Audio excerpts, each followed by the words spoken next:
We're keeping an eye on Hurricane Beryl moving toward Jamaica as a dangerous Category 5 hurricane. Parts of the Caribbean are seeing strong winds and rough waters.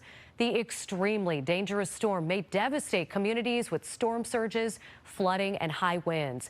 The storm already ripped through some Caribbean islands. An eyewitness says he's never experienced anything like it before. And you're really just hoping for the best. And all around me, there were houses in the village. Their roofs were flying past. You could see it passing. It was just a terrifying experience. Once you've experienced it, then you know. But until then, trust me, it's crazy. Beryl is the second storm of the anticipated rough hurricane season so far. And satellite imagery is giving us a fresh look at this dangerous hurricane. This footage provided by the Cooperative Institute for Research in the Atmosphere. You can see the clouds swirling from the wind and even make out the hurricane's eye. Let's bring in meteorologist Mike Kaplan for the current conditions of the storm. Mike, I want you to comment first on that satellite imagery, but what are the dangers from this storm moving forward? Well, the satellite imagery is spectacular. That's updated every minute. It gives us an extremely detailed view, especially of that eye wall, which is where the worst of the winds and the strongest storm surge are always occurring. And this is great for monitoring the storm because oftentimes what's going on with the eye of the storm is rather indicative of what's happening with the overall intensity of the hurricane.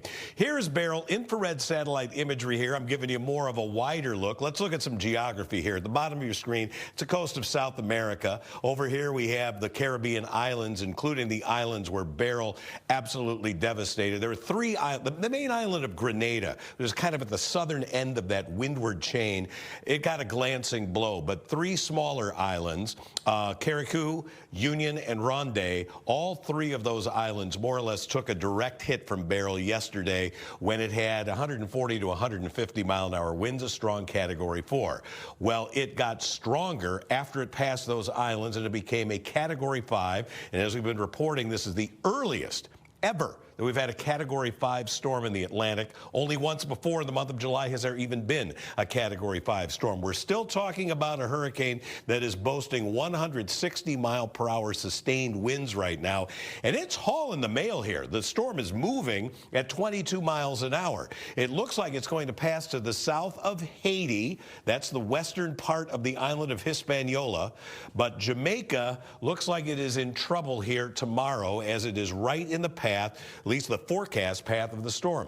This is from the National Hurricane Center. 160-mile-an-hour winds per the last advisory, a Category 5 storm. It will be weakening slightly, but look at this track now. This is Wednesday, 7 a.m. still offshore, but about 6 hours later, it's going to hit Jamaica. And even, look, here's the track. Don't just look at the orange line here. Could it be here? Could it be here? I mean, this is a pretty narrow cone. There's high confidence Jamaica is going to take a near direct hit from this. After that, it will be weakening, but still a formidable hurricane threatening the Yucatan Peninsula, Cancun, Cozumel here. This would be Thursday night into Friday. Now, one of the things that is going to help weaken this storm, albeit slightly, is a feature called a tropical upper tropospheric trough. It's more or less an elongated area of low pressure that develops, and that is going to eat into or create some shear on the western side of this storm as it continues to move here towards the Yucatan later this week. So we expect to see at least some weakening. But Natalie, we're still talking about a hurricane here, and this thing is going to do one of these numbers, more or less a straight line, right into Mexico at the end of the week. Then, of course, the question is, hey, Mike, what happens after it goes through Mexico and moves here into the Bay of Campeche? Could it bring some impacts here to South Texas? Right now, that appears possible, although by then it should be much weaker. Natalie, back to you.